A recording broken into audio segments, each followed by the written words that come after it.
प्रतिभा सतत प्रयास और परिश्रम की जननी है। मधुर स्वर से सभी को मदहोश बना देती है।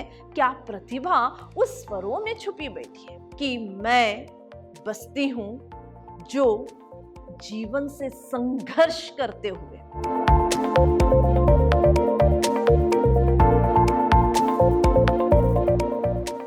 प्रणाम, मैं रिहाना यस, अति उत्तम विद्याश्रम की हिंदी प्रवक्ता।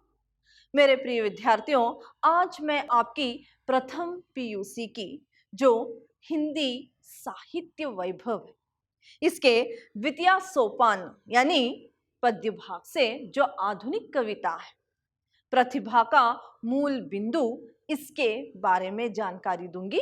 पहले तो मैं इसके जो कवि हैं उनके बारे में संक्षिप्त में जानकारी दूंगी। डॉक्टर प्रभाकर माचवे जी।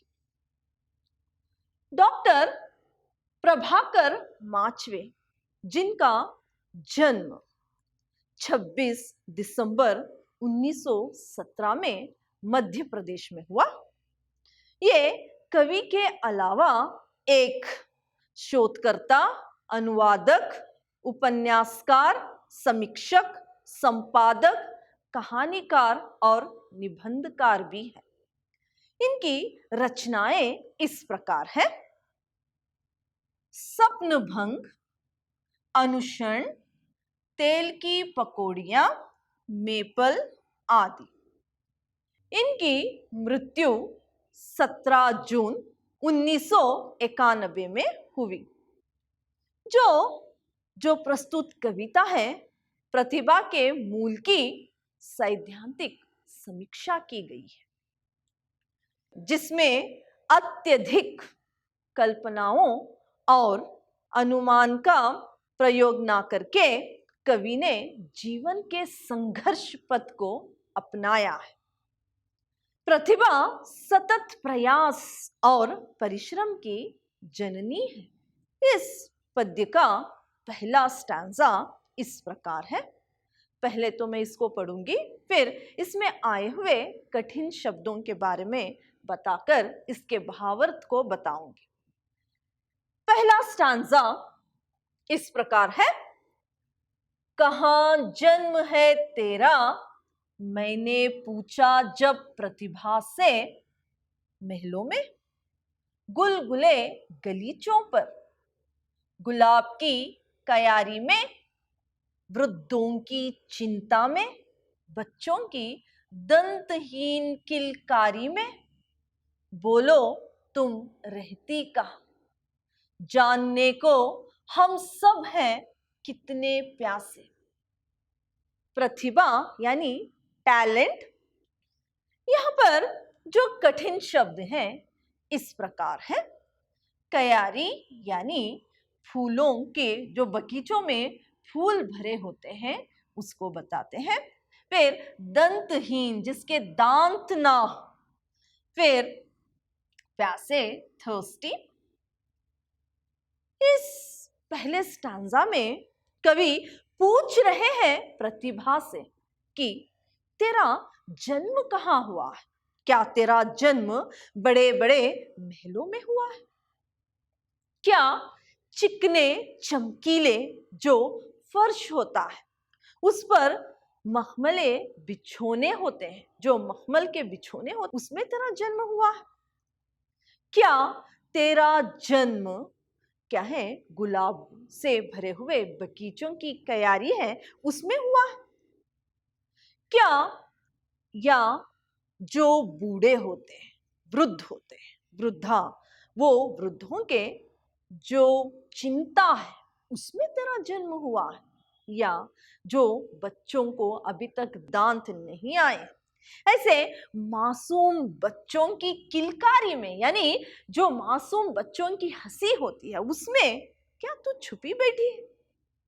प्रतिभा से प्रश्न कर रहे हैं, पूछ रहे हैं कवि यहां पर, क्या उन मासूम बच्चों की जो हंसी होती है उस हंसी में तुम छुपी बैठी? तेरे जन्म के बारे में जानने के लिए हम उत्सुक हैं, यानी एक्साइटेड है। इस तरह से पहले स्टैंजा में प्रतिभा से कवि प्रश्न करते हैं। दूसरा स्टैंजा इस प्रकार है। कवि बोला, वह तो दीवा सपन की रानी है। शिल्पी ने मिट्टी के लोदे की ओर सहज संकेत किया। वो चित्रकार ने फलक वर्ण तूली को सहज सिमेट लिया। गायिका कहा गई, क्या तूने दिव्य स्वर की मदिरा पी है।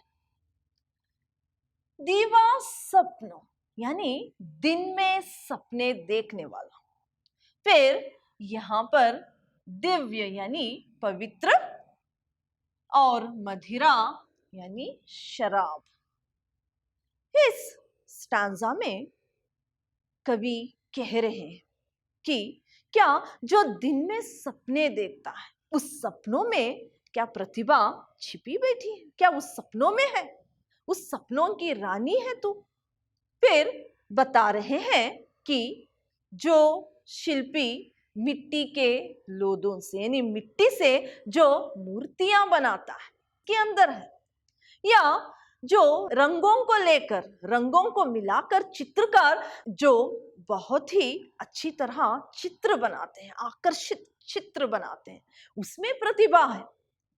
फिर क्या है, बता रहे हैं कवि, क्या जो गायकी है अपने मधुर स्वर से सभी को मदहोश बना देती है, क्या प्रतिभा उस स्वरों में छुपी बैठी है, उस स्वर में मिलकर सभी को मदिरा तो नहीं पिला रही है।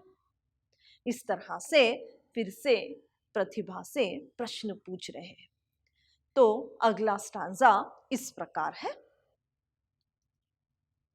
क्या मेरी कल्पना प्रतिभा है, क्या मेरी सूझ की तितिल परी, क्या प्रतिभा केवल नव नवीन विस्मय उपजाऊ उहा है। प्रतिभा क्या है, संधि भाषा सिद्धों का पहुड़ दुहा है। प्रतिभा अनुभूति रसायन है, गहरे जीवन की चल शफरी। यहां पर तितिल यानी ज्योतिष, ज्योतिष विज्ञान का एक भाग। फिर चल शफरी यानी चंचल मछली, क्या नित्य नए उपजे विस्मय के उहा पुहा में प्रस्तुत है। फिर वो बताते हैं कि क्या सिद्धि, जो सिद्ध पुरुष होते हैं, जो तांत्रिक होते हैं, उनकी क्या है, वो जो तपस्या करते हैं, उस तांत्रिक के तपस्या में, सिद्धि में क्या तू दुबक कर बैठी है, क्या उसमें तुम बैठी हो। इस तरह से क्या है, कवि प्रतिभा से पूछते हैं। फिर वो प्रतिभा से पूछते हैं, क्या तू जो चंचल मछली की तरह जीवन का जो अनुभव होता है, ऐसे व्यक्तियों के अनुभव में है। इस तरह से इस स्टैंजा में फिर से प्रतिभा से प्रश्न कर रहे हैं। अगला स्टैंजा इस प्रकार है। प्रतिभा बोली, यातना निरंतर कष्ट सहन की ताकत में, मैं बसती हूं संघर्ष निरत साधक में, असिधारा व्रता में। तो इस स्टैंजा में यानी यहां पर जब कवि इतने सारे प्रश्न पूछते हैं प्रतिभा से, तो प्रतिभा अब इसका उत्तर दे रही है। प्रतिभा कहती है कि मैं बसती हूं जो जीवन से संघर्ष करते हुए, जीवन के संघर्ष में नहीं, जीवन में जितनी भी कठिनाइयां क्यों ना हो, उससे संघर्ष करते हुए, जो सामना करते हुए सहन शक्ति से इसका संघर्ष करता है, उसके मन की ताकत, उसके मन की शक्ति में। फिर प्रतिभा कहती है कि मैं जो सतत प्रयास करता है, जो परिश्रम करता है, उसमें बसती हूं। फिर प्रतिभा कहती है, जैसे तलवार की तीक्ष्ण धार है, इसी तरह जो जीवन के संघर्ष, तीक्ष्ण संघर्ष से चलता है, उस व्यक्ति की शक्ति में, उसके मन की शक्ति में हूं। इस तरह से क्या है, प्रतिभा इसका उत्तर देती है। तो जो प्रतिभा का मूल बिंदु है, इस पद्य का भावार्थ मैंने आज आपको बताया है। अगली कक्षा में इसी यानी साहित्य वैभव के किसी और पाठ के बारे में मैं आपको जानकारी दूंगी। धन्यवाद।